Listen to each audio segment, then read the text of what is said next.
All right, so you're ready for this deep dive into the French New Wave, I right? am. Let's go. Perfect.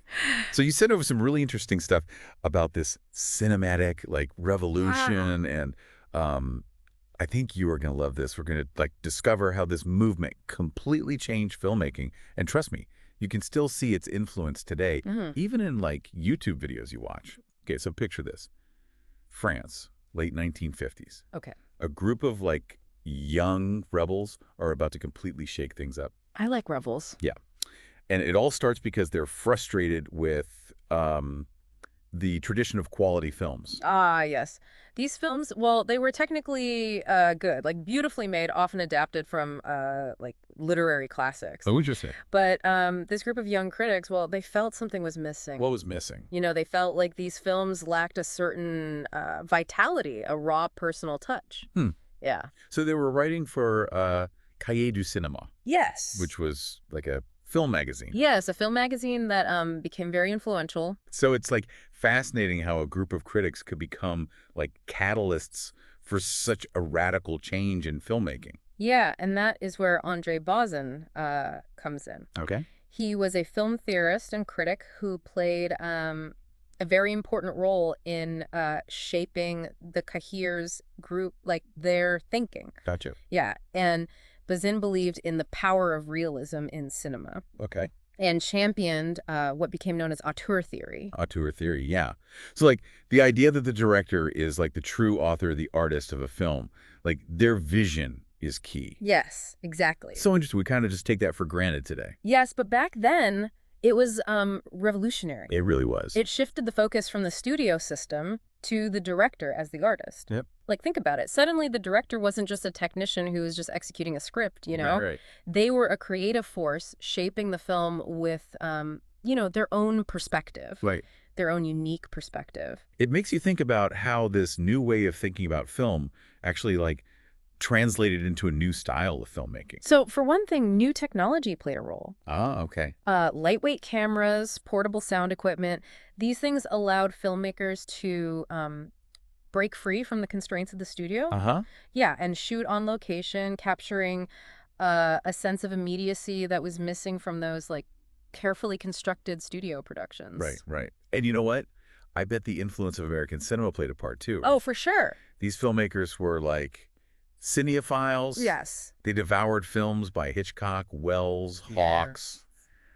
They were obviously inspired by Hollywood, but Yeah. weren't content to simply imitate it. Exactly. They admired these directors, but they wanted to push the boundaries even further. Yes. You know, they took these influences and they injected them with their own distinct French sensibility. Yes. And from this fusion of ideas and inspirations emerged some of the most iconic figures of the French New Wave, François Truffaut and Jean-Luc Godard. Yes. Truffaut and Godard, Yeah. like two names that are synonymous with the French New Wave. Absolutely. But even though they were both like pioneers of the movement, their styles and philosophies were like totally different. yes, It's almost as if they represented like two sides of the same coin. that's a great way to put it. Thanks. Truffaut, on the one hand, was a master of emotional storytelling. Yeah. His films often explored themes of childhood, memory, and, the complexities of human relationships. Yeah. His debut film, The 400 Blows, is considered like a landmark achievement of the French New Wave. Yes. What makes this film so groundbreaking? Well, it's a semi-autobiographical tale of a troubled young boy named Antoine Doinel. Okay.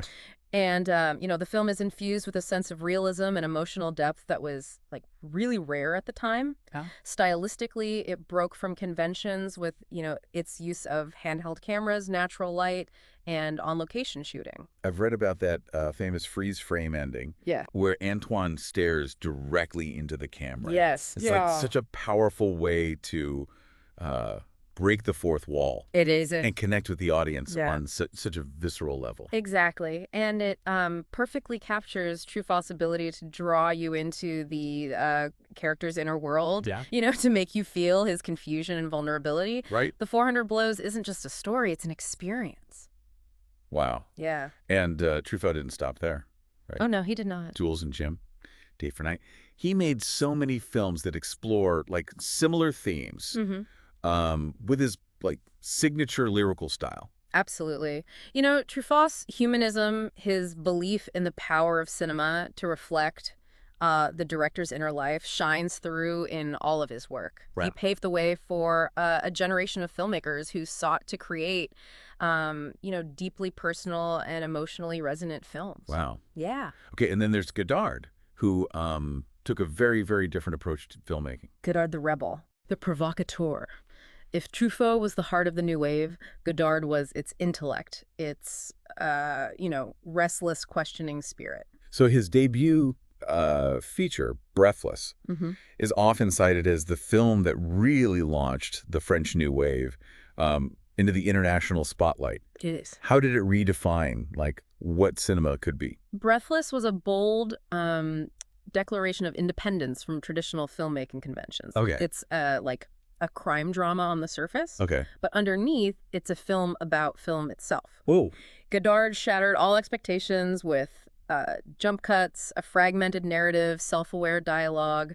Huh? Yeah, it was like a cinematic collage Yeah. reflecting the fragmented nature of modern life. Okay. Yeah. And like the 400 Blows Breathless features a moment where the main character, Michelle, breaks the fourth wall Yes. and addresses the audience. Yes. It seems like these filmmakers were like really intent on reminding viewers that what they're watching is like a constructed reality. Right. Work art. Exactly. Godard wasn't interested in creating illusions. He wanted to expose the mechanisms of filmmaking Interesting. to make the audience think about the nature of cinema itself. He challenged the very grammar of film, Wow. forcing us to re-examine how we watch and interpret movies. And his like intellectual influences, they were so diverse. They were. Existentialism, Marxism, modern art.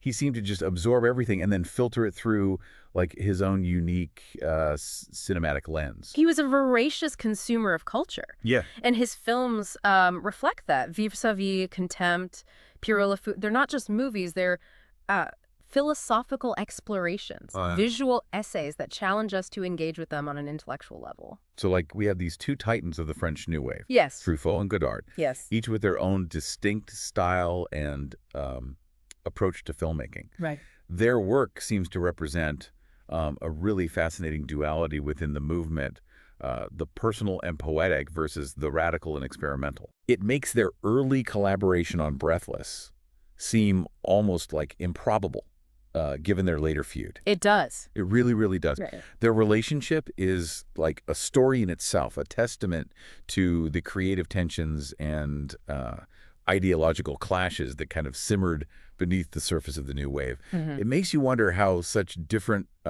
personalities could come together to create something so groundbreaking. It does. But I'm curious, was the French New Wave really just about Truffaut and Godard? Well, it's easy to focus on Truffaut and Godard, right? Right. But the French New Wave was a much broader movement. Okay. It was like a creative explosion. Wow. Yeah, a constellation of filmmakers who were all, united by this desire to break free from the constraints of traditional filmmaking. So who else should we be talking about? Well, you have Alain Resnais, Okay. whose film Hiroshima Mon Amour Okay. took a very radical approach to exploring memory and trauma in aftermath of World War II. It wasn't just a love story; it was a meditation on the lingering scars of history, Right. the ways in which the past continues to haunt the present. That sounds incredibly powerful. It is. And I know we have to talk about Agnes Varda. Yes, She's often called the grandmother of the new wave. she is. She brought such a unique perspective as a female filmmaker Yes. in a very male-dominated industry. Absolutely. Yeah. Varda was a trailblazer. She was known for her documentaries like Cleo from 5 to 7, which follows a young singer Okay. as she awaits the results of a medical test. Oh, It's a film that captures the anxieties of modern life with an intimacy and immediacy that was, groundbreaking. I'm noticing a theme here. Oh, yeah. These films weren't just about style. They were really grappling with complex and often difficult themes. Yes. Was this a defining characteristic of the French New Wave? Yes, I think it was. The filmmakers of the New Wave were really engaged with the world around them. You Yeah. know, they wanted to make films that reflected the social and political realities of their time, Uh-huh. whether it was the Algerian War, Yeah. the rise of consumerism, the changing roles of women in society. It's interesting how the technological innovations we talked about earlier, like Yeah. the lightweight cameras, the on-location shooting, those things allowed these filmmakers to capture the like texture of everyday life in a way that hadn't really been done before. They were able to bring like a new level of realism and immediacy to Yes. these weighty subjects. Exactly. And let's not forget Jacques Demy, Okay. who brought a touch of whimsy and musicality to the movement with films like The Umbrellas of Cherbourg. Okay, I've heard of that one. It's a musical where every line of dialogue is sung. Whoa. Yeah. A vibrant and emotionally charged exploration of, love and loss. It seems like each of these filmmakers brought like their own unique style and vision to the movement. Yes. But they were all kind of united by this like spirit of experimentation. Yes. This like rejection of the old rules. Exactly. They were like a band of cinematic rebels. Yes. Each playing their own instrument, but creating this harmonious sound together. That's a beautiful analogy. Oh, shucks. And that's that's what makes the French New Wave so fascinating. It wasn't like a monolithic movement. It was a collection of individuals, Right. each with their own distinct voice, but all like pushing the boundaries of cinema in their own way. It's incredible to think how this group of filmmakers working in France in the late 1950s and early 1960s could have such a global impact. I know. How did their ideas spread beyond like France? Well, for one thing, their films were screened at international film festivals where they quickly gained, recognition and critical acclaim. Makes sense. And I bet young filmmakers around the world eager to like break free from the conventions of their own national cinemas Yes. were really like inspired by what they saw. Absolutely. The French New Wave inspired a wave of New Wave movements around the world. Oh, wow. The British New Wave, the Japanese New Wave, Cinema Novo in Brazil. Wow, that's so cool. All of these movements, they took inspiration from the French, but, they adapted the techniques and themes to their own, like, cultural context. So it's like the French New Wave planted a seed. Right? Yeah. And it blossomed in different ways around the world. Yeah. It's amazing to think how a like relatively small group of filmmakers could have such a profound and lasting impact on global cinema. It's really incredible. It makes you wonder if these filmmakers had like any idea what they were starting. It's hard to say, but I think they understood they were part of something special. They were challenging the status quo, redefining what cinema could be.